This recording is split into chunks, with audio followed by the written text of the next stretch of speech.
So here's the big question. How are entrepreneurs like us, who have been hustling and struggling to make it to success, who seem to make it one step forward only to fall 2 steps back, who are dedicated, determined, and driven, how do we finally break through and win? That is the question, and this podcast will give you the answers. My name is Brian Kelly, and this is the Mind, Body, Business Show.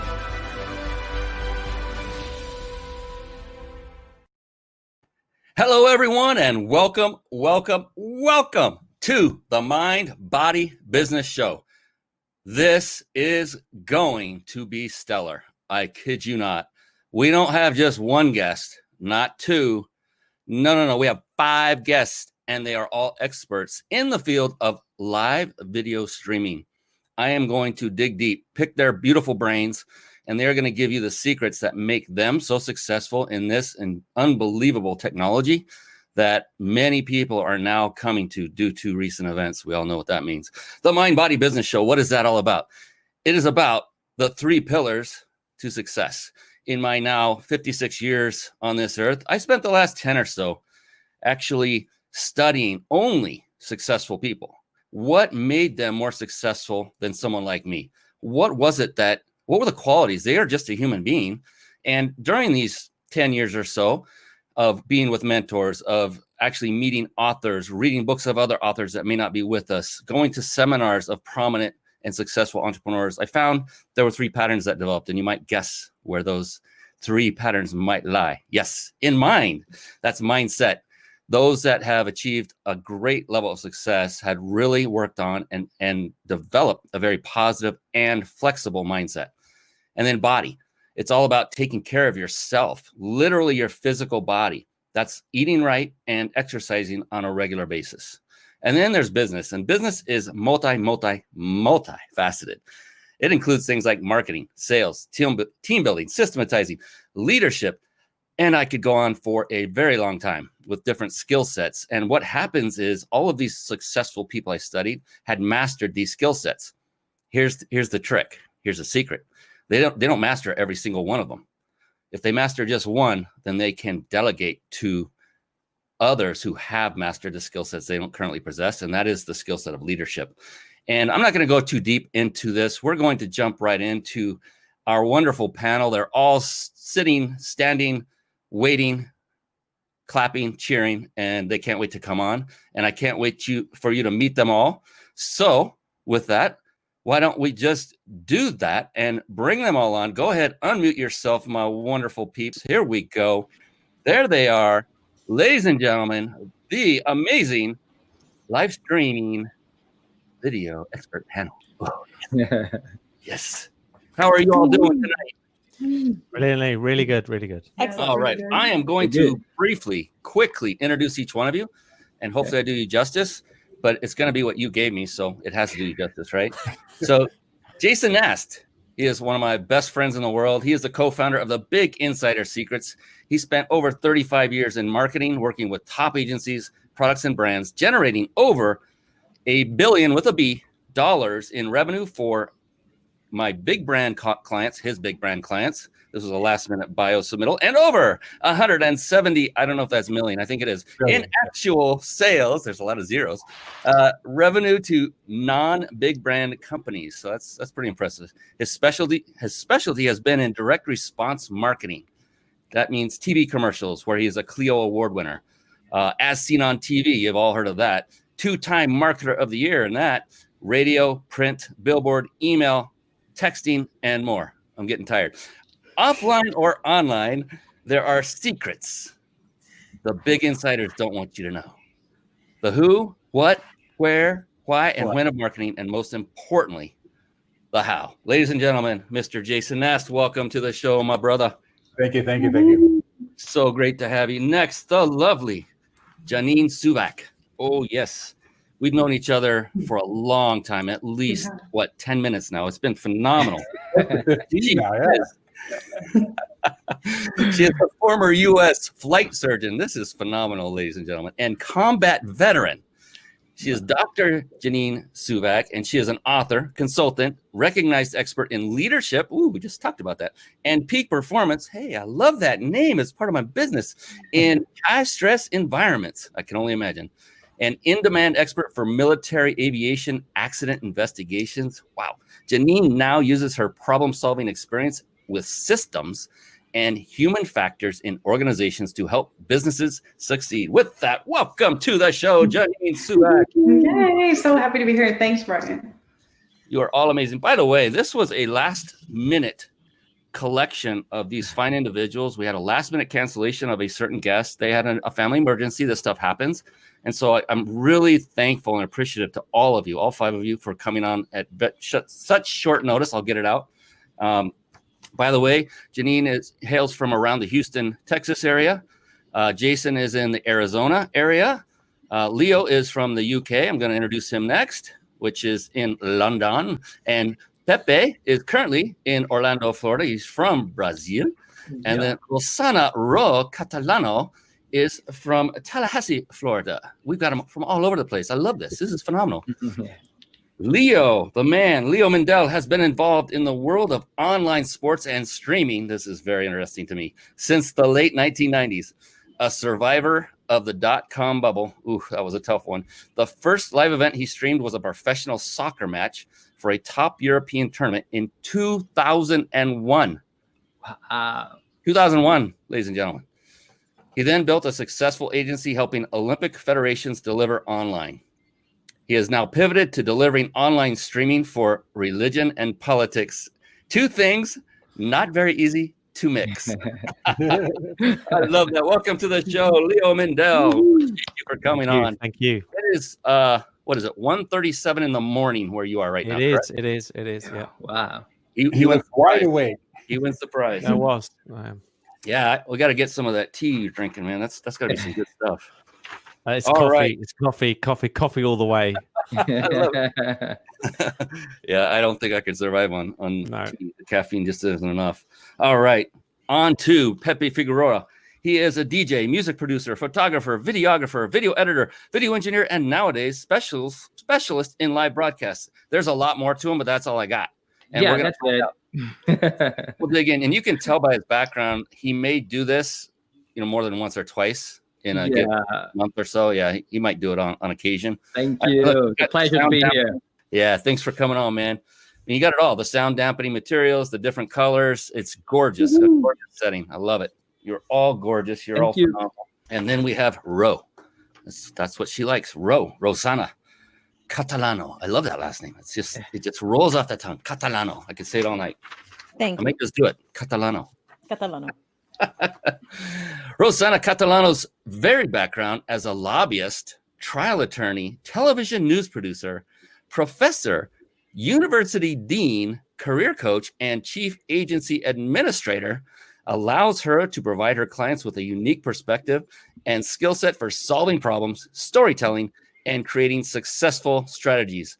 This is a powerhouse lineup, ladies and gentlemen, that I have on this wonderful show. I love what I get to do.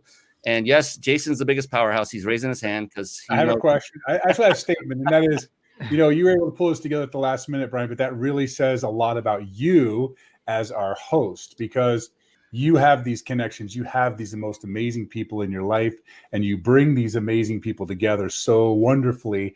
And so if I can take half a second and just tell everybody that Brian Kelly, yes, he's a dear friend of mine. We've worked together. We've done lots of little projects together, but this guy is truly a powerhouse. So if you don't know him, you're watching this live stream, get to know him. He's the most approachable guy I know, and he does everything in his power to help you take your business to the next level. So make sure to subscribe to and comment and share. So, okay, please please stop. No more. That's a good friend right there. Very good. Very good. One of my best, I'll tell you, definitely. Dominic Brighton is in the house. He was on the show a little while ago. And there's a guy that you guys may know. There's a guy named Leo Mendel that commented, looking forward to the discussion. It's an amazing young man out of the UK area. I love that guy. We go way back. I like the young. You can keep using that. Yeah. Don't feel it anymore. I love it. So I want to dive deep with all of you, and I want to find out from each of you your opinions on what is working today and why when it comes to live streaming. As you all know, due to recent events, we're all locked down, so to speak, and people are flocking to the live video scene now. And you all seen it, all the comments, people that are new, they don't know how to do this in a proper way because it takes more than it looks like it takes on the surface. And we're all nodding our heads going, well, yeah, there's a lot to it, but it's difficult. So I want to go around the horn. And real quick, I'll just start with the same order we went with Jason. When did you really start live streaming? It doesn't mean you have to have gone and started in 1901 like Leo and then done it every year since. I said that on purpose, 1901. And but when did you start? When did you first go start doing live streaming, and then why? And that's first question to Jason, and then you'll all get the same question.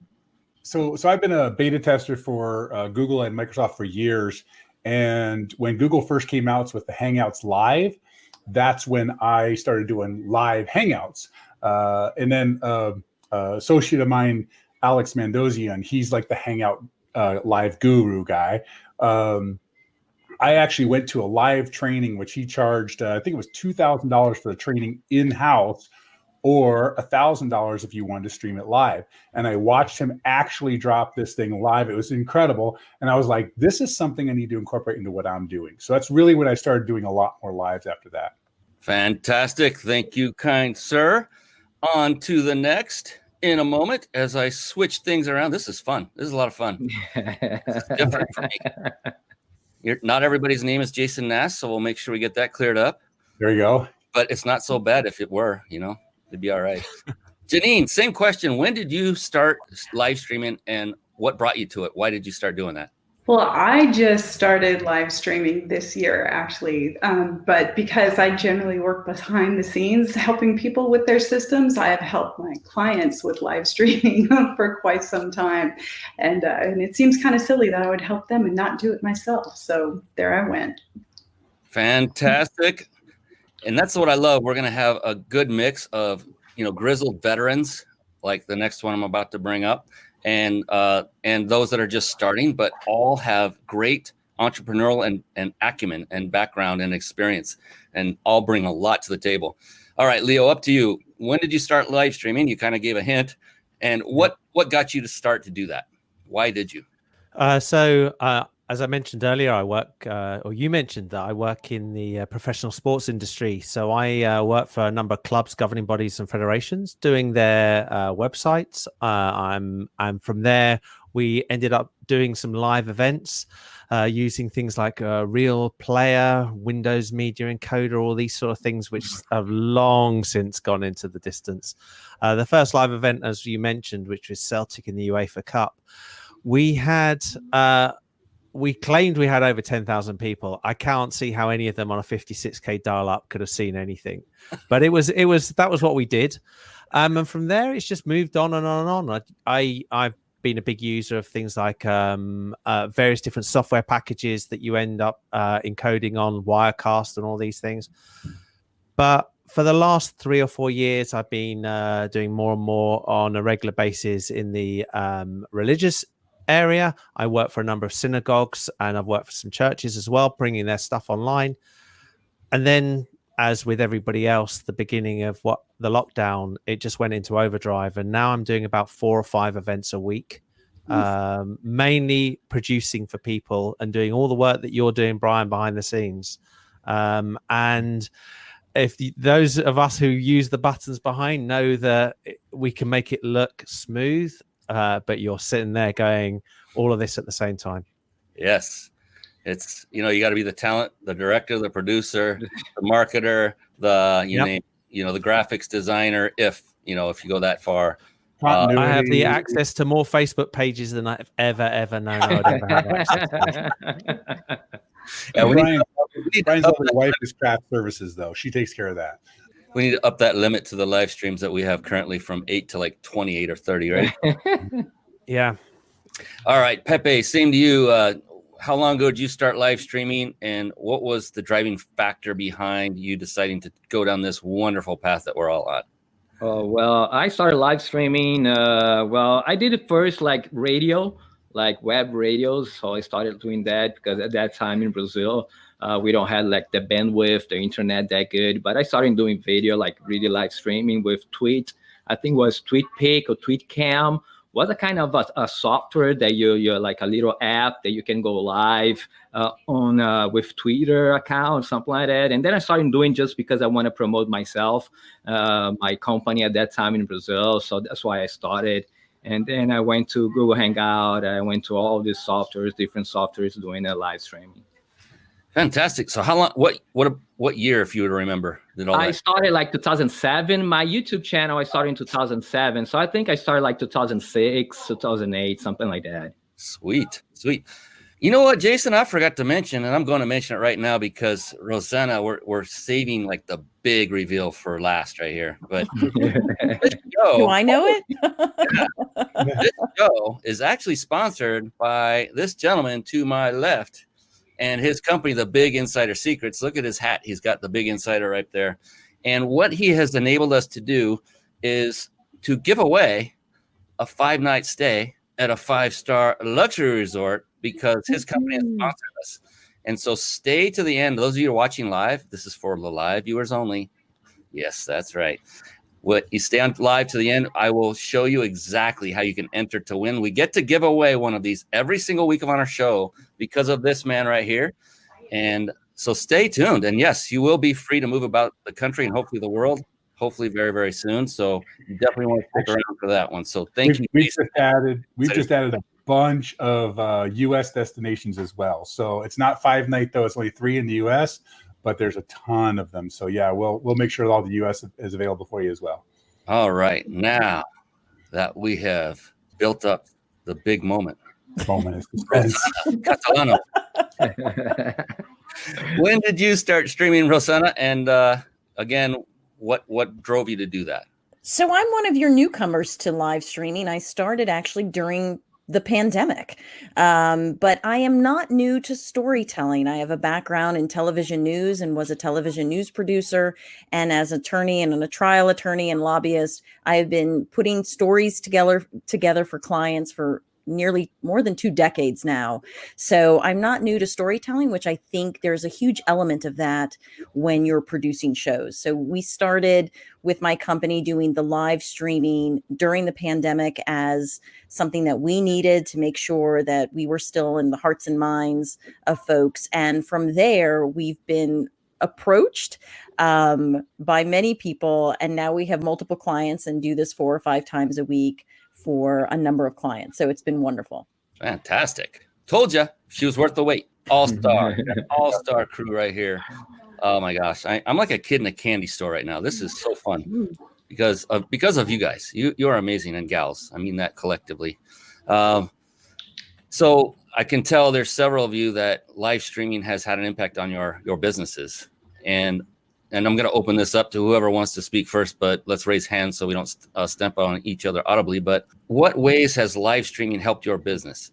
What has it done for your business to help it go to the next level, whatever it is for you? So who wants to go first? Rosanna, yes. I'll go first. I'll go first since I was last time. I'm happy to go first. There you go. This time. So, this was a pivot for us. We have been, to some extent, I should say, we had been doing some consulting with businesses and helping them get to the next level, whether that was in the legal sense or leveraging government resources to help their businesses. And this was a way, by using the live streaming, to help people grow their business and also have that real internet presence that everyone wanted. And quite frankly, everyone was looking for a way to connect. You can't take that away from us. We're still all very humans, even though we've all been isolated and alone. That need for connection was something that people wanted, and we immediately jumped in headfirst. And so our company has taken a little bit of a pivot here with this, but I think we're going to keep going with this. We're now being asked to do virtual conferences, so we're in it to win it now. I love it. I love a big success story or even small success stories. I don't mind. Jason Nast, you're up. So actually, I have two things. One is obviously the way it helps your business is bringing exposure. It's a definite increase in ROI. Even if you're not like selling or doing anything on your live stream, it's just the recognition that you get from doing the live streams that it actually benefits your business at the bottom line. But I've got the other side of that as well. It's also hindered businesses. And I'll tell you how that's hindered my business. We were just getting ready to launch this big membership site, spent a year working on it, building it out. And when COVID hit, everybody and their brother started doing live streams. And I'm not talking about quality live streams like we're talking about here, but I'm talking about people walking down the street with their dog trying to say, yo, look, I'm getting out for a minute. And it flooded Facebook, YouTube, all these things with these live streams that were kind of meaningless. I hate to say it that way, but they really weren't talking about anything. They weren't talking about substance. They were just sharing their daily habits and their food or whatever. And because of that, it just seemed to really water down the market for the first month and a half. After that, things kind of feathered out and fluff worked its way out of the system. And now it's a time where really live streaming is really starting to come back up for the professionals or people who take it seriously. So it was an interesting big boom. And then also at the same time where it kind of hurt a lot of the regular streamers as far as business goes. Big boom and a big burst. Who is next? I know we've got a couple more in here that have had a significant. Well, I can go. Well, I was working for a big company here in Orlando that rent a lot of equipment, and I was doing a lot of AV, so a lot of shows and things like that. So in the end, I was furloughed, and I was, okay, I love what I do. I love to be with video, with cameras and all of that.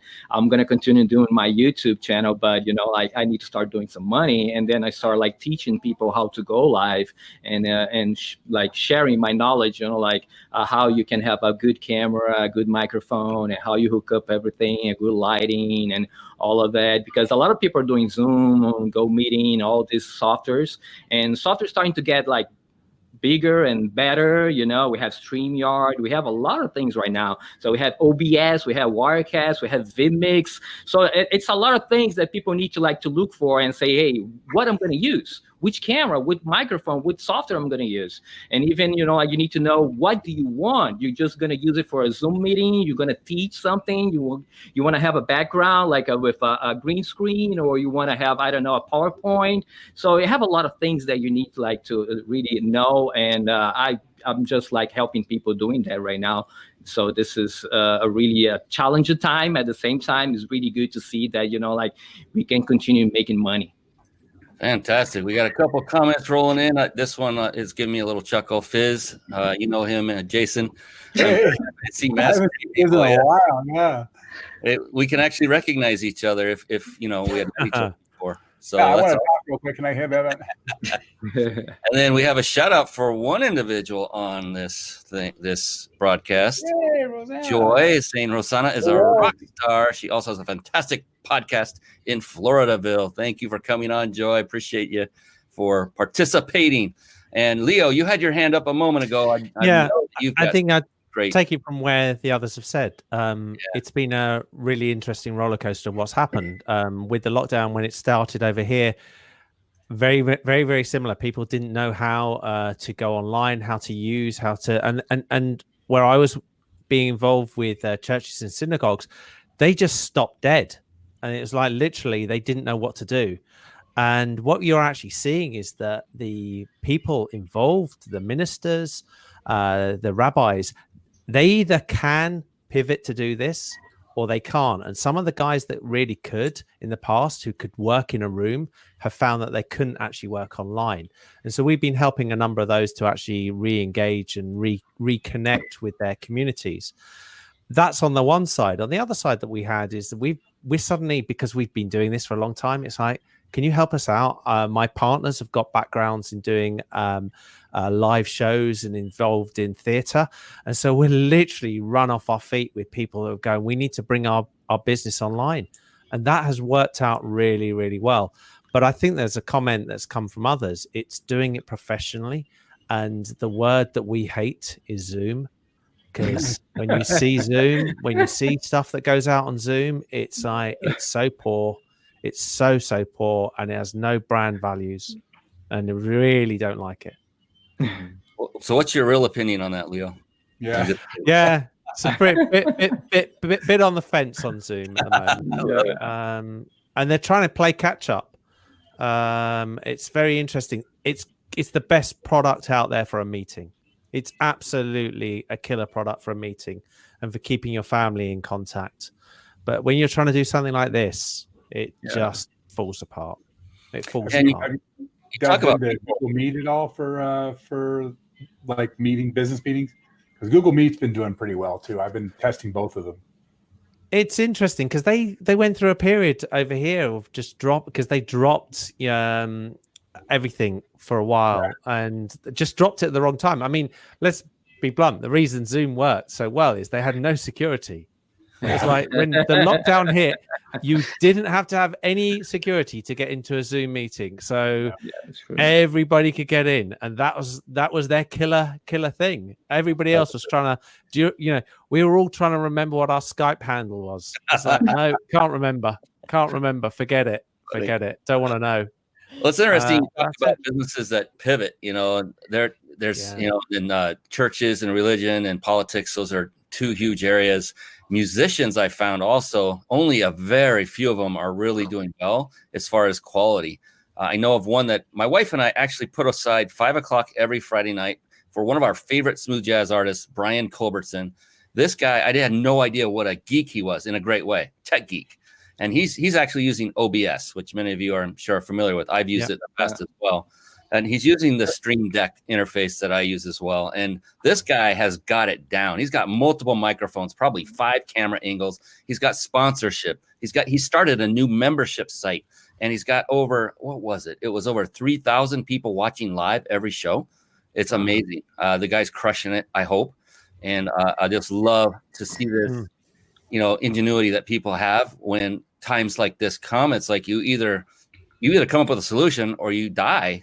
Financially. I think you've hit it. You've hit the nail on the head. People who were the top of their game suddenly have been toppled over by people who just came out of nowhere, who can do things that they just didn't realize they can do. And that's always the advantage in some of these times. It's can you pivot? Can you do this? Can you learn a new trick, or do you sit there and wither and die? Another artist that's doing really well with the live streaming and the broadcasting is Sammy Hagar and The Circle. They've been doing some amazing stuff, and it's like all of his bands are at their home in their little back rooms doing their recording and stuff, and then they mix it all together. It's just brilliant. It's just beautiful. It's pretty powerful when they do stuff like that. I could have swore you said all in their bathrooms. I was like, actually, one guy does play in his bathroom. He plays in a very large bathroom, but because he has all his clothes that are sound deadening for him. I was about to say it might have good acoustics. Yeah. I was gonna say I'd have to have his papers walled like Pepe there, just covered. Yeah. So hey, one of the things I've noticed also for people like us that do live streams on a regular basis, that have shows like this, the key is to getting viewership and getting engagement and whether it's live, whether it's after the show, and when we repurpose it to recorded platforms like YouTube, these go there automatically, but now you need to pull them over so people can see them.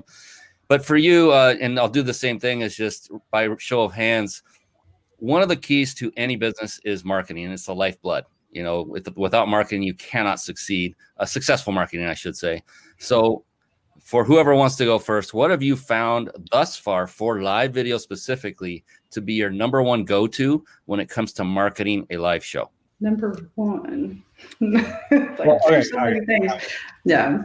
So I'll talk real quickly about that. So one of the things I found the most beneficial for getting views is, and Brian knows this as well, scheduling. Yeah. When you schedule your broadcast, Google will if you're scheduling a YouTube, Google will actually help you get viewers for it. Same thing with Facebook. If you're scheduling it, Facebook will help you find viewers for it. So I know personally from those two, but I'm sure if you're scheduling it and you have a regular schedule, if you're a gamer kind of like that and you're doing Twitch, and I know Brian broadcasts to Twitch as well, but if you're a gamer, you're doing Twitch, you're going to get more organic traffic from just because you scheduled it. Of course, that's Brian knows from me, I mean, if you have a list, making sure to remind your list constantly that you're going live, when you're going live, what time you're going live, And then, of course, I also do a lot of texting, as Brian does as well, texting last minute. Hey, we're going to text out. We're going to go live. We're going to go live. So to drive viewers, for the average person, organic, just schedule. Make sure you're scheduling and letting your people know you're scheduled. But I'll take it even further. Make sure that you say to people to click on the subscribe when they're watching. Click on the subscribe or click on the like in Facebook. If they click on subscribe in YouTube and then they tick on it, and if you explain to them, tick on it, open it up and click on the little bell and make it say all, that is a killer. You will double the number of people who are watching if you can get them to do that. They do the like, and you get them liking any of your videos. Open up on Facebook and then say, invite them to like your channel, like your page. Make sure you're actually going to a page and not to your own profile. It makes a huge difference, because then people can share your video. Otherwise, people can't share your videos. That makes a big difference, and you build big audiences up. You go, Joe. Go, Janine. Oh, I was going to say, I would add to that, as far as with all of that, it's not just the scheduling, but schedule consistently. People get used to when they're going to see you and meet up with you, and then that starts becoming a part of their routine too. Yeah, that's correct. And I was going to say too, if it's all the kind of graphics you're going to use too, like the thumbnail, even your title, it needs to be really good. You need to be just check what's trending and all of that, and try to use that words and hashtags and all of that. So that's helped a lot too. Fantastic. Yeah, and I'd like to add to that is that we like to use our guests. So the guests that come on the show, or some of our client show, we talk to them about, hey, everyone's got a fan club. Everyone's got friends and family. Make sure they know that this is coming on tonight. Make sure you tell them, make sure they subscribe. So really pushing it with the people that are actually providing the content. We find that really does drive up the numbers. If you can make that as easy as possible, I mean, it just, even reminding them to say that, if you can give them the one sentence reminder that they just have to cut and paste, that makes it even more likely that they'll do it. Yeah. Yeah, I've actually built into an automated system of mine, and you were last minute guest, and you probably saw it might have said expedited somewhere, but a guest that comes on that's planned well in advance, because this takes time. Everything we're talking about as far as having, leveraging your guests, that's genius. I mean, that's what I think is one of the best ways to do it, is to get higher and higher influencer type guests. And as you do, get them or their assistants to put the word out. And through automation, if possible, because then you don't have to work in the business. You can start stepping away. And when it show's over, have it go out a day later and say, hey, okay, now it's recorded. Go please share it. Go like it. Have your assistant do it, whatever. But also leading up to it, let's get live viewership. This isn't just about me. This is about you. In fact, my shows are about all of you and my guest. And that's a perfect segue, because I wanted to find out from all of you what has been most effective for you. Do you, or just what do you do? So there's the types where it's a solo. You're just a talking head. And I shouldn't say just a talking head, but it's just you. And some are very, very effective at doing that. There are interview style, where it's one-on-one. And then, like, this is a panel. This is an interview style. What do you folks all do? Do you do one, the other, or both? Do you mix them up? And what have you found to be the most effective? What has gotten you the most engagement? Engagement. Show of hands. Who wants to go first? I'll go first this time. Right. Yeah. I'm my business partner, Amelie Schaefer. She's another veteran, and we both love doing the consulting and systems work. We do it together, and that way we have that conversation. So it's not just the talking head, and we don't always have someone to interview. And I think that just makes it more fun, and it flows better, and it's natural. So that's what we go with. Sweet. Mm-hmm. Yeah. I mean, if I take that a little bit further from what you're saying there, when I have the discussion with people, that one of the reasons why a lot want to use Zoom is they feel that they're going to get that connection. And then you sit there and you say to them, but hold on a minute, you can go to the theater. When you go to the theater, there's only 10 people on the stage. You don't have to have every single person on the stage, which is what you're ending up in Zoom. You can actually create that experience. I always think that communication and the link between seeing other people on the stage, it works best. I think that works much better than a single talking head. When you have that conversation, when you can see the two people talking, interacting, I always think that's best. And we're finding less and less that we're actually spotlighting an individual person, and we're bringing that because people want to see that interactivity. Coming back to somebody said it earlier, you know, we may all be socially distanced or all those horrible words, but we're still very social and we want to see other people. And we are maskless at the moment. Isn't that awesome? Yeah, well, we have masks. We all have masks. We buy them at Costco. Hey, Jason Anderson is loving it. Jason is a former guest on this show as well. He was a phenomenal guest listening in from LinkedIn. Thanks you, Jason. If you have any questions, shoot them out. We got plenty, but I'm interested in what everyone who's watching and viewing would like to find out from these amazing experts. I mean, we've got what a mix. This is phenomenal. I mean, sheesh, a former attorney or maybe even still current attorney. A recovering attorney. And a two-time enlistee, one in two different branches of our service. That's Janine. Thank you for your service. You know, a media mogul, Jason, who's done everything and you could possibly do on this planet when it comes to marketing. And my dearest how can you do that with the age I am? I don't know how that works. Yes. So here's one thing I'm really curious about. So if part of your model is to have guests on your show, would you raise your hand real quick? Yeah.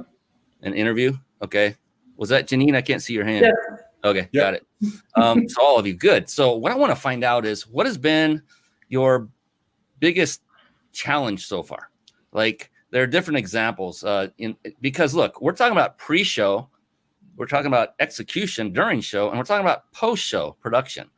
And each phase comes with it its own set of challenges. So for you, again, by show of hands, who wants to go first? But examples like, is it finding a new guest to come on in a timely manner? Is it, or getting enough of them queued up? Is it finding high quality guests on top of that? How about, is it coming up with the questions beforehand? You know, what do you ask each person? Having guests show up prepared, you know, their lighting ready, their clothes on, hopefully, makeup. If it's even a guy, I put makeup on today. I do it almost every show now because I'm getting old. And, or is it something maybe like coming up with new topics for your show? Or is it something completely different? I'm very curious about this. Go ahead. I'll go. So Amelie and I actually started with a podcast before we went over to live streaming. And the way we launched it was we recorded a batch of interviews. So we'd have a number of episodes before we put it out there. But we recorded the video with the intent to use it. And I have to say, it's funny with guests. So we were just starting out, and this speaks to, it's like we were, you know, as you were saying, it's like as you grow and your audience grows, you reach to guests that have bigger audiences that are, you know, have the content that you know your audience wants. So this was actually, I had a cancellation, a last minute guest that a friend had hooked me up with. And, you know, in that prep time, it's like, okay, I thought he wasn't going to show. He showed up all of a sudden. It's like, okay, we'll do this really fast. Are you ready to go? I give him a little intro. Here's how it's going to go. And he's like, yeah, I'm ready to go. And then he takes this big swig of tequila. Okay, and so I have to say I was a little gun shy about doing live interviews for a while after that. Show prep. Yeah. So it can be fun, but yeah. Yes. So the biggest problem I have to deal with politicians. So I've done most of the leading politicians in the UK at one time or another on some shows. You sit there and you say to them about the tech, and you want to explain to them you need to wear headphones. This is the biggest argument I have always. And I had one said, do you know I control the House of Lords, which is our senior house. I don't need to wear headphones. And I'm like, but the reason nobody can actually hear you is because your mic is actually deafening everything you say, because it's just coming straight out of your speakers. And eventually, when he actually stopped and listened, he said, oh, yeah, you're right. I apologize. That tech every single time. We have like a rundown with our guys. So we will say we have to go through headphones. We always do a green room test before. We do rundown. We talk about headphones. These are Bluetooth ones, which are really cheap. The MEE ones, they're great. If you're looking for headphones and you don't want to spend a lot of money, they're the MEE audios. They're on eBay or Amazon. They're really great, and these are the Bluetooth ones. We do that. The other thing we always say to everybody, and they laugh when we say it, is before we go live, could you clean your camera with a cloth? Particularly people who've got laptops, because you just do not realize how much grease is on that laptop. Great tip. And it's like you clean it, and it's like, oh my God, that's taken 10 years off you.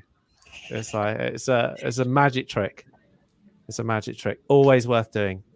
You are making me laugh because I'd have to agree with you, Leo. The tech is probably the most painful part. Writing the question, sure, but the tech, I mean, that'll keep me up at night. So we do equipment checks with everyone, and we talk about headphones. And I'm amazed, and we have a checklist, and I'm amazed at every time. There's always something new to add to the checklist that I haven't anticipated. We had a client record, and all of a sudden everything went black. So I was like, oh, I guess her internet went out, and then I get a text from her that said, no, I forgot to plug in my computer and the battery died. So that's now on the checklist, like make sure your computer's plugged in. We talk about internet and all this other stuff. And I'm like, now make sure you also have electricity going to your laptop. So I'm always amazed. we had one growing. We had one with the checklist. You're absolutely right. We're sitting there, and it's like it's getting worse and worse and worse and worse, and it's like this is terrible. And they go, oh, my battery's at 8%. It's like you've run this without with your laptop not plugged in. It's like, yeah, but it's got long battery. It's like no, it doesn't when you're streaming. It doesn't when you're streaming, and it just. I'm sure we will come across more of this, but it's just sometimes you're just sitting there with your head in your hands going, oh, it's just horrible. And it's the pros as well that you must, I mean, so we have a guy, nobody's going to be watching this at all, no. We have a guy called... everybo's going to be watching. Judge Rob Rinder. Judge Rob Rinder. He's our equivalent of your Judge Judy. So he's a really outspoken. Every time it's like we go live, it's like you're in the wrong end of your house again, aren't you? Way away from your wireless. It's like, could you please pick up your laptop and go to the bit where it works? And it's like, oh. I'm not sure there are many. When the bulb going out on the overhead projector was your biggest tech nightmare. Oh yeah. We had a spare one. Oh my God, what do I do? It's totally changed today. I just want to say one thing, Brian. Your checklist is perfect. I control a lot of different live streaming from a lot of people, and I always tell them to do something like that and say, oh no, we don't need that. Let's say, my God, when I received yours, I was like, oh yes.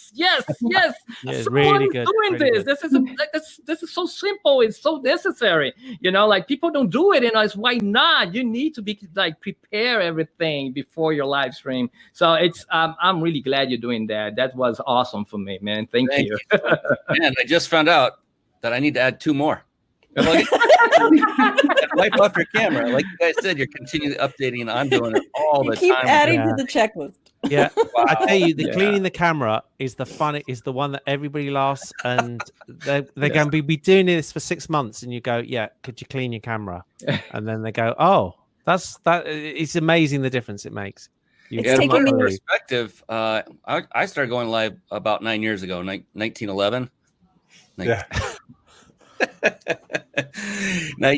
what does that make it? 1991? No, 2001 or so. Yeah, right around there.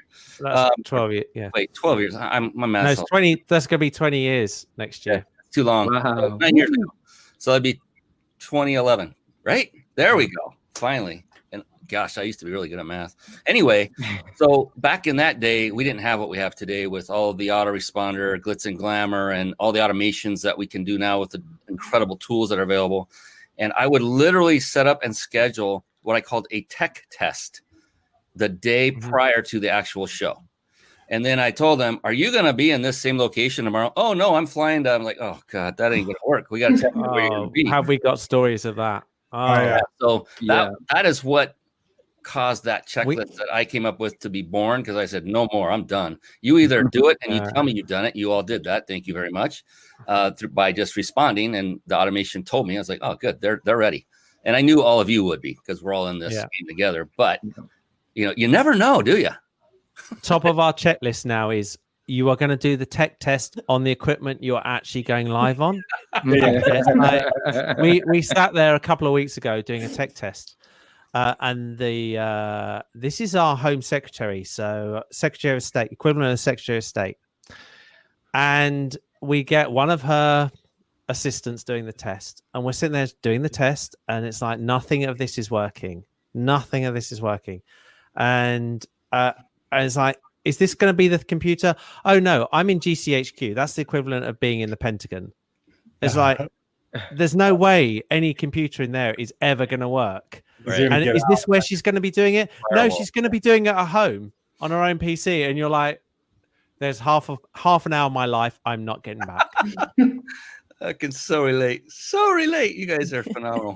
Oh my goodness. This is fun. How many of you have help for your shows? Do you have like a virtual assistant or just an assistant? Do you have someone that clicks the buttons for you to do the scene switching, to bring up the comments and things like that? Or are you all solo when you go with this yourselves? So who wants to go first? And there's no wrong answer. Army one. I'm just me too. I'm just me, and I have an 18 mini, so I do everything, comments and all of that. Cool. If we have two of us going, so we have the one more than an army of one, and we have an assistant with the multi-purposing the content after the fact. Yeah. So we go on StreamYard on a big event. On most of our events, where there's 3 of us, we do 3. And what are the roles of 3? We have one person sitting there mainly doing the production, bringing in the comments coming in from social media, one doing the camera switching, and one doing the video rolls and other things that come in, and just doing the various different parts. So Sorry, go on. Well, do you have 3 people logged in as an admin of StreamYard at the All same time? 3 people in as an admin of StreamYard, and then we use Discord as our communication channel behind. Nice. So if any of you haven't used Discord or come across it, it solves everything. Basically, then you can deafen one ear so you can listen to the live in one ear, and you can have Discord talking in the other. I don't ever want to publish live what we talk about on Discord sometimes. Fully imagine.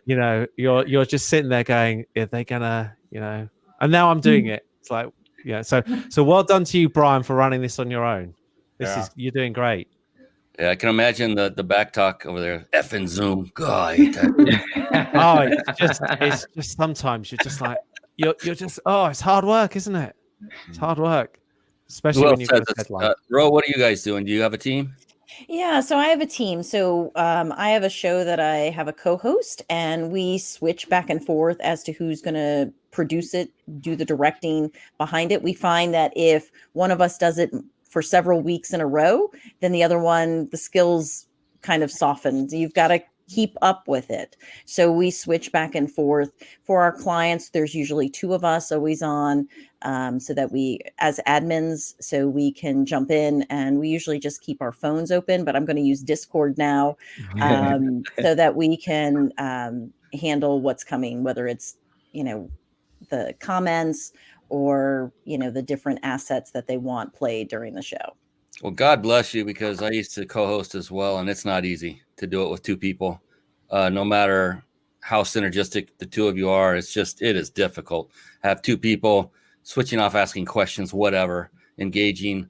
And then I did that for a couple of years, and then now I'm doing it solo, and I'm like, wow, this is a lot easier. Isn't that interesting? By myself, it's easier.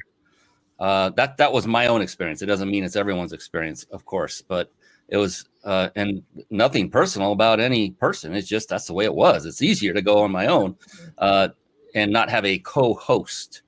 That's where that point is. If I have somebody helping with the scene switching, the comment, taking care of those, that would be phenomenal. Leo, I'm very, very jealous right now. Pepe, it looked like you had something to say there a moment ago. No, I'm okay. Thank you, man. All right. Well, that was your chance. That's it. That was your last chance. No more. All right. We have Don Hopperich from here in local Antelope Valley. He's an amazing, amazing businessman. He's always got local businesses backs. So thank you, Don, for coming on. Check him out on Facebook for sure. We actually have a question from the audience. This is a good question. Donald Allen of LinkedIn or on LinkedIn asks, what are the pros and cons of podcasting versus live streaming? Now, I want to quantify or qualify this a little bit. I have heard countless number of people saying, Brian, I want to be on your podcast. And I just want to go, it is not a podcast. It's a live video stream. Podcast is audio only. There is a distinct and huge difference. So that being said, I got off my soapbox. Who wants to handle and tackle that one? I love Leo's laughing right there. That's awesome. Bro. Right. I'll jump in with this one. I think the real advantage with live streaming like this, and we do this for a number of our clients, is that you have the video asset. You know, you can put it on YouTube, which is the second largest search engine. I mean, you can really drive traffic to your website or to you with YouTube. I think the video really has some tremendous impact. And then from this, we usually take the audio and then turn that into a podcast. So we're hitting people in different ways with different formats. So I you know, maybe it's back to my television roots, but I'm like, I'd go with video every time. That's, to me, is the pro. Pepe. Yeah, I totally agree with Ro, but I want to put one point here that's really important, like Brazil and all the Latin countries, we have a really bad bandwidth with internet and all of that. So podcast right now is really huge over there because, you know, like with less bandwidth, you can listen and, you know, on your phone and whatever, you know, video take more bandwidth. So it's a little harder to people to see it. And sometimes people are driving or just like in a bus, you know, things like that. So podcast is getting really, really big, not only in Brazil, but all the Latin countries. Yeah, I would just, add to that. They're just, different audiences are in different channels. So, you know, the podcast audience is different than the people who are watching videos. But as far as the channels themselves, their algorithms are favoring live stream the most. So that's where, if you had to choose between one, that's where I would go. Yep.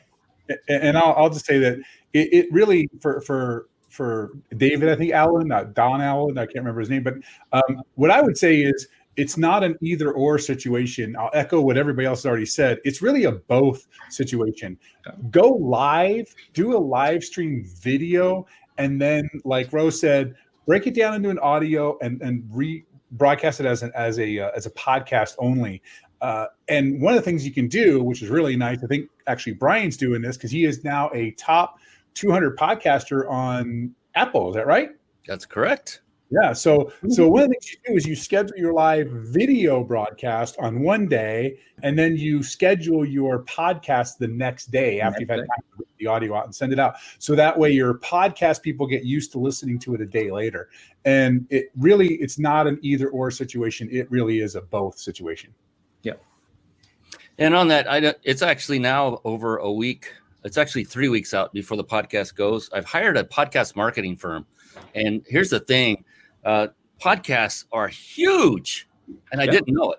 To me, a podcast is the same, or I liken it to a rotary dial phone podcasting. It is old technology. It's been around a long time. Yeah. And a little over a year ago, one of my guests that came on the show after we were done, he says, "Hey, Brian, are you repurposing this to podcasts?" I was like, why would I do that? You know, I didn't say it that way, but I was thinking that. And he goes, "Oh my God." I said, "What?" He goes, "Yeah, it's absolutely helping me to crush it in my business." I said, "Serious?" He goes, "Yeah." So you know what? Immediately I restructured my show. This is very key if you're doing a live show, if you want to repurpose. That's why I don't actually call out, please like and love and all that stuff and share. I put that in the lower thirds if I want to do that. So it's not audible, and structure it such that when I'm done with this show, I'm going to edit it. It's going to take me, you'll fall out of your chair, 5 minutes to edit it, and it'll be ready for a podcast because I've structured it so that I can do that beginning, middle, and end and everything in between. And now I've hired a podcast marketing firm. That's how I got top ranked. So I'm hitting that avenue, complete separate than video, but it's repurposing everything I've already done. I'll have to do it once. I like to call live video the genesis point of all marketing. You cannot take an audio and repurpose it into a video, not a real one. Okay. And then you can't take that video and repurpose it into a live video. And I'm not talking watch party, just for those of you that are going to say that. You cannot do it. You will not get the live interaction, the live feel. But the live video, you can take and then repurpose it all the way down the chain, have it transcribed, make ebooks out of it, books, do so many wonderful things with it. So live video, you can tell where I'm coming from, what my fave is, and where I would suggest people go. That being said, much bigger undertaking than doing just a podcast because of everything we've been talking about tonight. But I, as a business owner, would tackle it headlong and put everything I had into doing the live video, get good at it, take time, and then repurpose the heck out of it. Go ahead, Jason. So I'll just say that one thing though is that I think it's still in an audible way. You do need to say subscribe and share, and notify even if you're not saying like and comment, say subscribe and share, because on audio, video, whatever, if you're on Apple or I do my podcast, believe it or not, through Google Podcasts. So if you're doing that and you just say subscribe and share, don't forget to subscribe and share.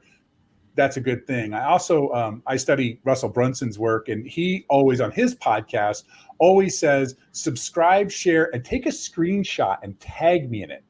And then that way it really does broaden that horizon more too. So it's a good way to do it. And you can do that whether it's a video, an audio, YouTube, whatever. It's a good way to just get that, again, helping your listener promote you. Yeah, and there's other ways around that, so you don't have to do it live. And this is a strategy I've learned, and that is have it recorded. What you want them to do, like, hey, check us out on this pod, or go ahead and subscribe to our podcast, give us a 5-star rating, and review it. And you can make that a pre-recorded soundbite, and you just drop that in when you're editing, and it's still 5 minutes of editing. Or I've been coached to do it live more than recorded. I have not yet started doing that. We're not to that stage yet, but these are fantastic tips to help you to keep with your structure and keep your current audience, but still add more value, the value you want, and get the viewership and listenership that you want through a podcast after the fact. Yeah. Also, the studies show that podcast people don't necessarily follow video logs. They're two different audiences. So you're really broadening your target. You're saying niche, but broadening your audience by doing both. I think you've actually hit a very good points here, because we're also seeing an evolution of things going around in a circle.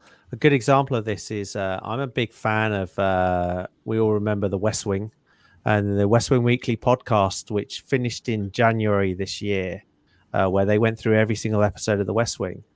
And that has spawned, which you may be aware, HBO have got a program. They're bringing one episode back next week, I think it is. And that's all come out back because of the success and the growth of the podcast. Wow. At bringing the audience back to a program that was way back. So it's interesting how these things come around in a circle. Yeah, I've actually seen that with a couple other programs they're starting to bring back by doing podcasts on them as well. Yeah, absolutely. And even that, like YouTube, I have like my premium membership from YouTube, and one of the things that I really love about YouTube, you can, like, with the premium, you just can play the video and change whatever app, or even you're driving, and the audio continues. So it's a kind of podcast. Yeah. Well, I got a question for you, Gal, that this will be fun. And it just came in by the same gentleman. He said, thanks. And here's another one. What do you say to a person who's interested in starting a live streaming show, but thinks that they are boring? What do you say to that person? Did you answer that question? Oh, I can answer that because I'm the most boring person here. But in all seriousness, it's, you have something to say and you should say it. As far as from a business point of view, I work with operations and systems, which is one of the least sexy, nobody wants to hear about it thing, and they don't use those words when they're having problems in their business. So live streaming helped me get out there and tell the stories about what that actually looks like as a business owner. So I just shared stories, same kind of thing. We met up over coffee. I can imagine with you, Janine, interjecting your military stories. I would be so riveted. I'm not kidding. Yeah. I mean, those are so interesting to me. I've heard many. I'm an Air Force kid. My dad went through the Air Force before I was alive. He was done and working at NASA, but he still did it. And so I can imagine the stories. I love them. Military stories are the best, whether it's combat or not. Just the hijinks, I hear it. There's a lot of it. And then for the gentleman, I would say bring on guests. It doesn't have to be about you, and not every guest is going to be interesting. That's just the flat, honest truth. Depends on how you filter them, how you bring them onto your show. I've got a strategy that's working for me. It got me Les Brown on this very show. Les Brown, the one and only, through a strategy I've been using. It took 2 years. It takes time. But as you grow, and here's the thing, if you think you're boring, then just start doing live video. You'll become unboring quick because you'll become more outgoing. I think that's my personal opinion. So I have one that's really good for you. This is the master, the absolute de facto master of marketing, Jay Abrams. Jay Abrams is literally the most boring speaker in the planet. But if you have quality content, if you have good information, people will pay attention. So really, it's really, Donald, it's really about your content. If you've got something to say, it's interesting, it's compelling, you'll find your audience and they will listen and they will respond to you. Because I've heard Jay speak several times and it's rough, but you're riveted the whole time. You're like, oh my God, he's going to drop a nugget any second now. So, and we all know Donald wasn't speaking of himself. He was thinking of someone else. So Donald's really dynamic. He's a super cool guy. So. Yeah. Thank you, Donald. I appreciate the questions there. How important? We're at the 1 hour mark. Are you guys good to go a little bit longer? Yeah, sure. Yeah, we're good. Yeah, I've only got to go to bed sometime. Yeah, I mean, no, you don't have to go to bed. You're about time to get up anyway. Yeah. It's 2:30 in the morning. It's 2:30 in the morning, but it's all right. I'm fine. I'm good. Good. Quit your whining and get another cup of coffee. Let's go. It's all right. It's fine. I get it by the kilo. The coffee by the kilo from Starbucks. There you go. Get after it. There you go.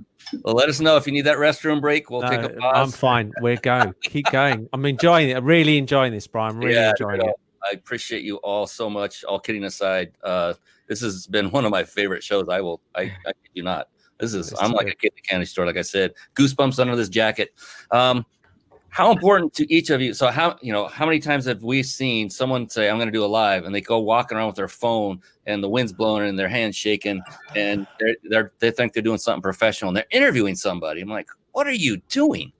For you, all of you, how important would you say to those that are listening, how important is the quality of the camera feed, the quality of the graphics, the quality of the studio you're using, the audio quality? Just how high do you place that in importance when it comes to doing your live video shows? Well, I can go first today and this one. And I think that's the point, to make you unique, because right now everybody's doing live stream. So how are you going to be like different? How are you going to differentiate yourself, your live stream from others? And that's one. For sure, your content is really important, but if you can deliver that content with a lot of quality, I'm not saying only with the camera, but audio, with graphics and all of that, you're gonna be in another level. So that's I think is really, really important too. Who else? I think it came around in a circle. So at the beginning of all of this, when everybody else started joining in, the mantra that I was using, it's connection, not perfection. Which isn't one I came up with. I stole it. Anything that's good, you can steal.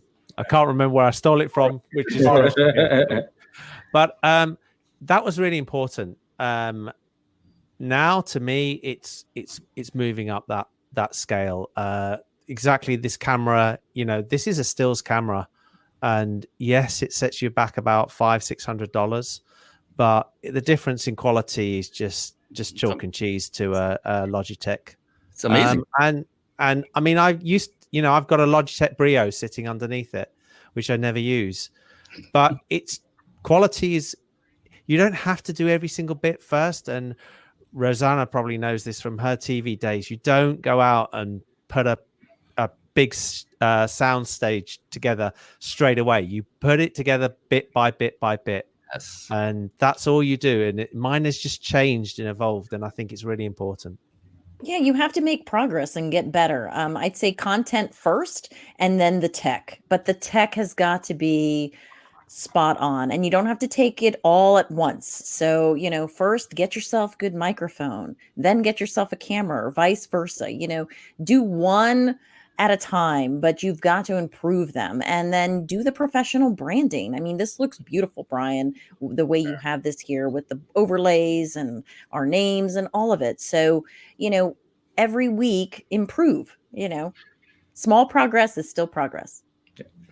And there's inexpensive ways to get started with quality too. It's not, it's not like you have to dump $10,000 into a studio. You can put Pepe, he talks about studio equipment, things like that, how to get started. Those are key elements. You do need a certain level of quality, because the guy walking down the street with his phone who got too far away from his house while he was on Wi-Fi, like that stuff makes me crazy. But there's a minimum level of quality people need to hit to really do a professional broadcast. Yeah, and don't wear a mask when you do it. All right, so that's exactly it. It's absolutely true. I mean, the thing that's the real killer at the moment, I think, is these HDMI connectors. They came out, and these are the ones that you just get from Amazon and eBay, and they're only about $15. Yeah, and you can take any stills camera that you've got sitting in the cupboard that's been sitting there for the last 2 years gathering dust, and plug in with an HDMI cable, and you've got the camera. Is that to USB? Sorry, to USB? Is it HDMI? They're about HDMI to USB. They're $15. That's all they are. And you can even use your phone. If you have like a clean HDMI out from your phone, like an iPhone or something like that, you can use that one too. But I think it's also, and I think critical thing, listen to your own recording, because the one thing that people don't hear is what they sound like. They say, "Oh, I sounded great," and you go, "No." Apple iPod, what they called the Apple one, they are awful in streaming. They are the worst microphone for streaming. They just don't work anywhere near. And people think, "Oh, but I sounded great," and it's like, you heard yourself, but you don't listen to the recording, and they'll hear it, and it's a big difference. Yes, and Don agrees about live streaming. He's been doing live for 6 months. Very unique, because I'm only looking for a very local audience, 50-mile radius, just giving things away. I've seen these, Don. They're amazing to promote local businesses, and it's unbelievable how successful it has been as a marketing tool for our local chamber. And he's the president of a local chamber of commerce here in Lancaster area. So I think I've actually seen some of his stuff as well, even though it's out there. Look at that, Don. You're worldwide, buddy. Good job. Bringing Lancaster on the map. I think that's a super important point, especially for local businesses with quarantine and everything else going on. Excuse me. It's like I can share a story of a gentleman he was a plumber in a small town and started doing Facebook Lives every day, and it brought him more business. And then he was turning away business. Then he was hiring more people, and he finally because he had an audience, he got Home Depot's attention and became their preferred provider. So it was all because of Facebook Lives for a plumber in a small town. It works. It works. Yeah, what Don has come up with is so simple and so genius. It's he's getting local businesses to basically supply prizes, to give things away. And when he goes live, he's giving them massive shout outs. So they're getting advertising, and people are loving them because they're giving away free stuff. So it's now they're associating this company with a good group of people because they're giving away great stuff.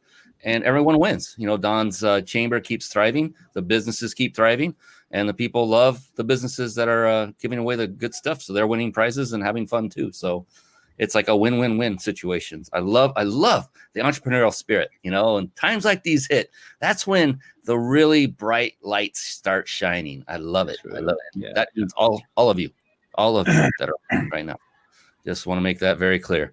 All right, let's do one more and then wrap it up. I want to go another couple hours, but I know Leo's going to drop right in. I'm all right. I'm fine. Don't stop for me.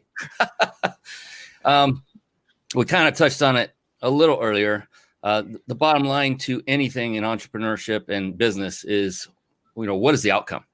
Why start a live stream if there's no way to monetize it ultimately, to actually bring money in as a result? It doesn't have to be direct result of the live stream.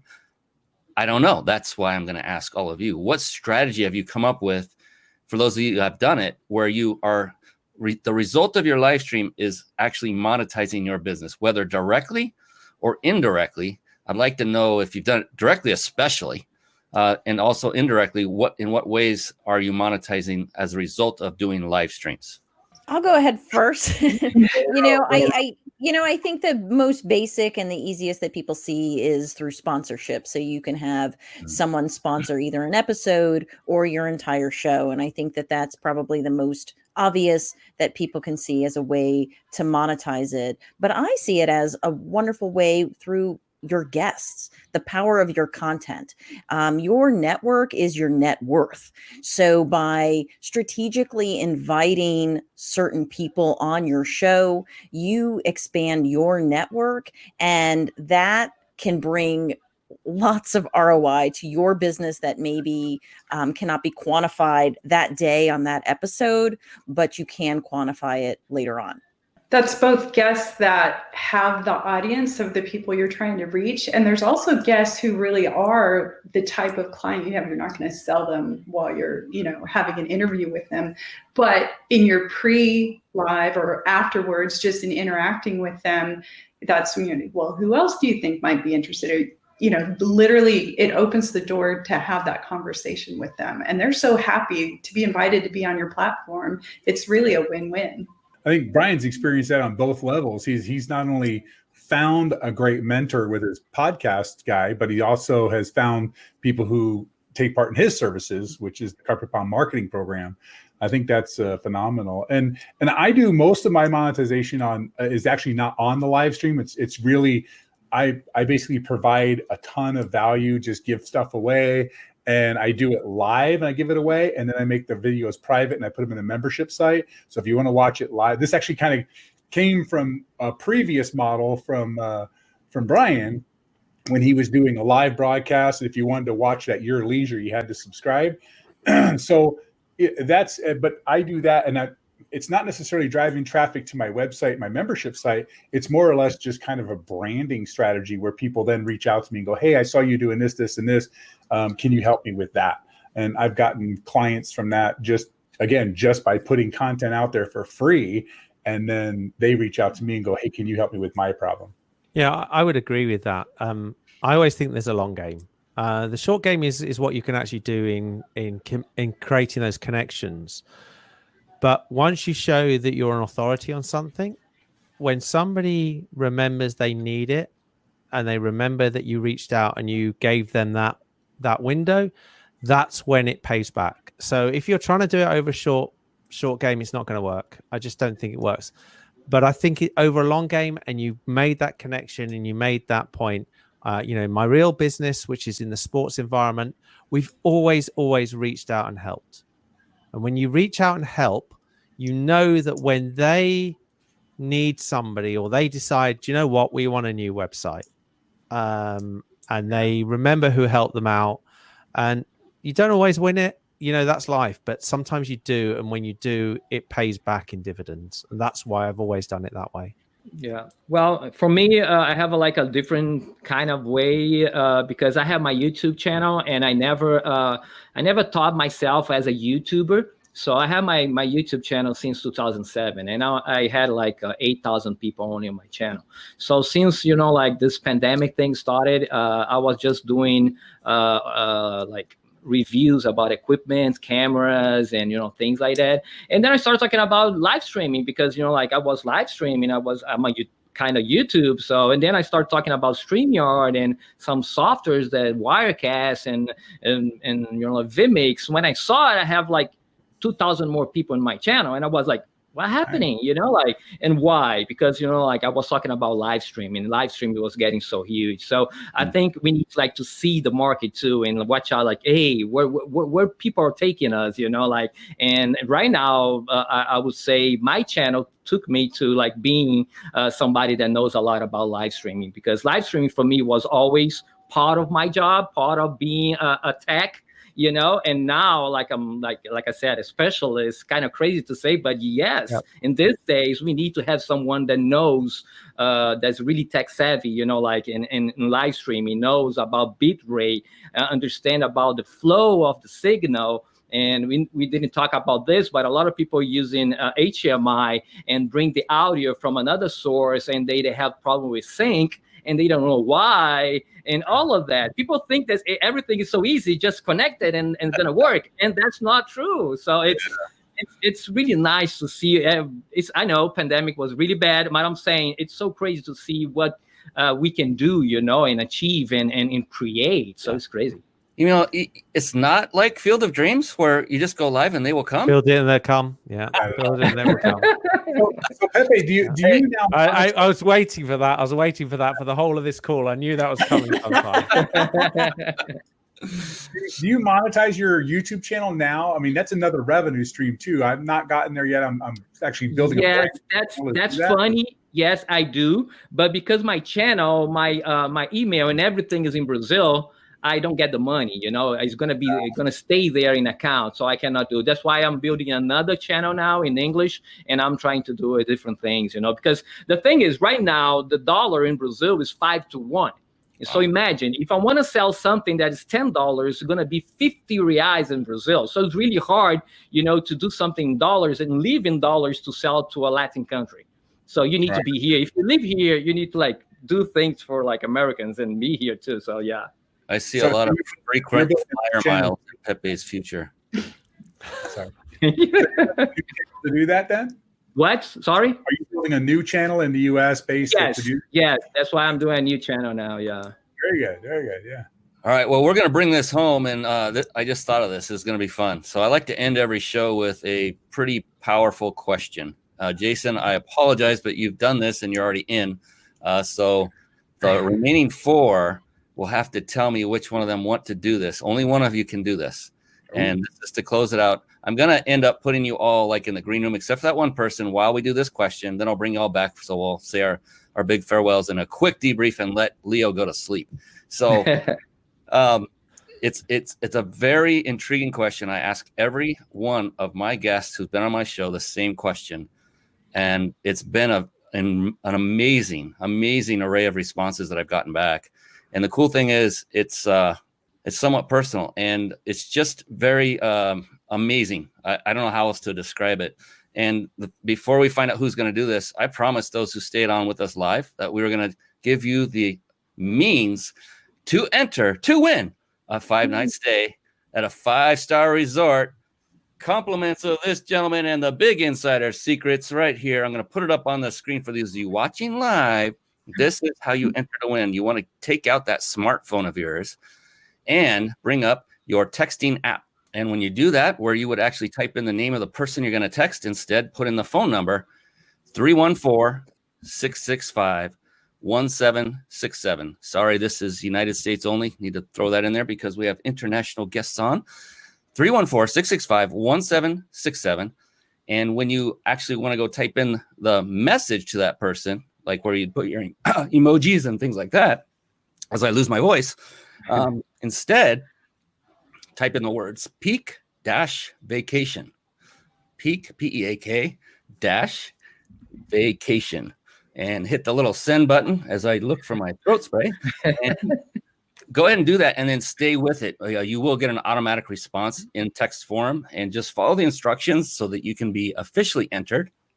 There we go. To win a 5-night stay at a 5-star luxury resort. Compliments of the big insider secrets, Mr. Jason Nast. Thank you so very much, my friend, for enabling us to have this ability to do this. All right, I think I'm recovering. So that big buildup, who wants to be the guinea pig? I mean, the person that answers the question. Here's the thing. Before I ask and before I say raise your hand, here's the thing. The answers have been so amazing. I am going to create a collaborative book with the responses, and you will be in it, whoever raises their hand. So free exposure, branding, except for the $200,000 I asked for you to donate to build a book. I'm not kidding. There might be a small amount, but wow, a lot of people pointing at one person. Is that because that's the one person that raised her hand and no one else would, huh? Anna, are you the stucky? I mean, the winner? I feel like maybe you're going to scroll sucker underneath me any second now. I feel like that's coming, but I promise you it will be nothing anywhere close to that. You're going to love it. All of you will love it. Look, I'm fair game. Let's do it, man. All right, I'm in it to win it. Let's do it. Just for a moment, I'm going to put the other guests into the green room, and it'll just be you and I, and then I'll bring them back when we're done. Okay? Does that sound good to everybody? Yeah, sure. All right, here we go. Going to do it one at a time. See you all soon. Fantastic. All right. Are you ready? I guess so.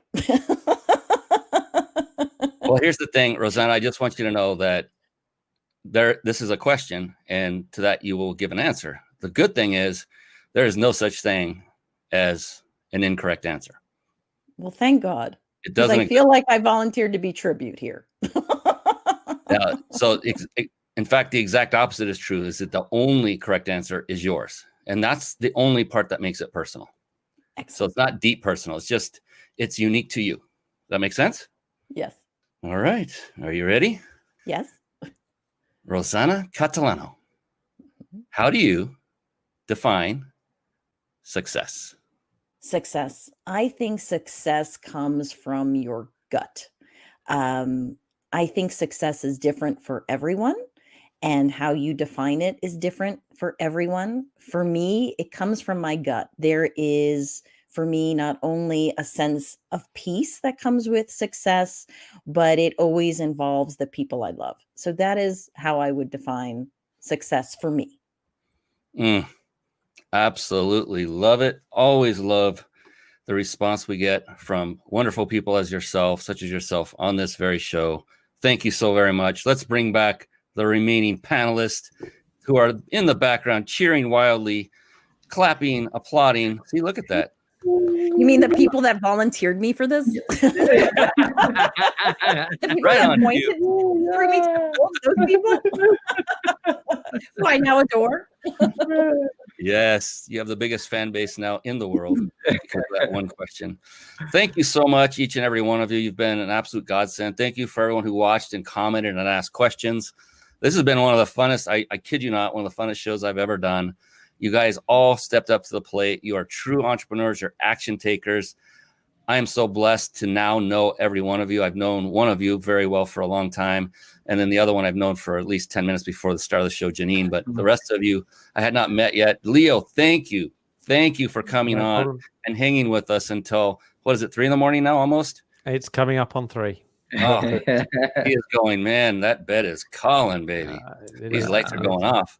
Pepe, thank you for coming from all the way on the East Coast in Orlando. Rosanna, appreciate you as well from Florida as well, Tallahassee. And Janine from Houston. Jason from Goodyear, Arizona. Yes. That's it. I love you all. Appreciate you all. Yes. Before you sign off, can I say one thing?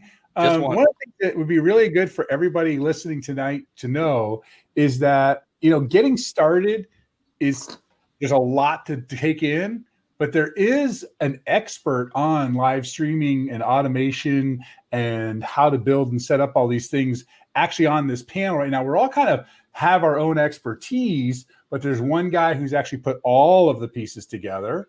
And that, of course, is, got to point that way, that guy right there, Mr. Brian Kelly. And I said to Janine when I introduced the two of them earlier, Brian's one of the most approachable guys there is. So if you have questions, if you're getting started, if you're just a newbie in this thing, really reach out to Brian. You have all the ways to access him. And I know he is super welcoming to anybody who has just even basic questions. And before I sign off for myself, I just want to thank everybody because this was great. I got to meet some really cool people tonight, make some great connections. And I love you, Brian, for pulling this all together for us like that. Thank you. And I love you. And how do I pay you for that? PayPal? Send it over now.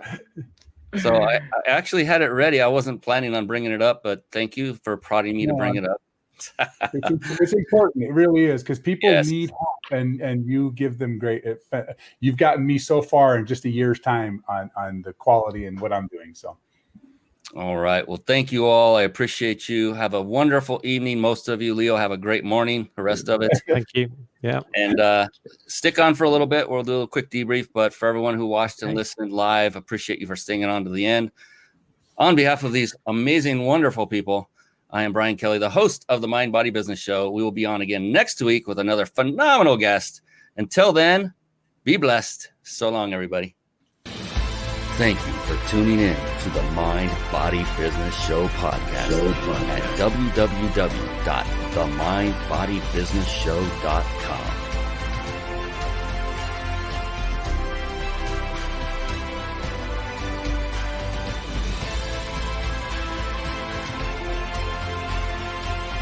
My name is Brian Kelly.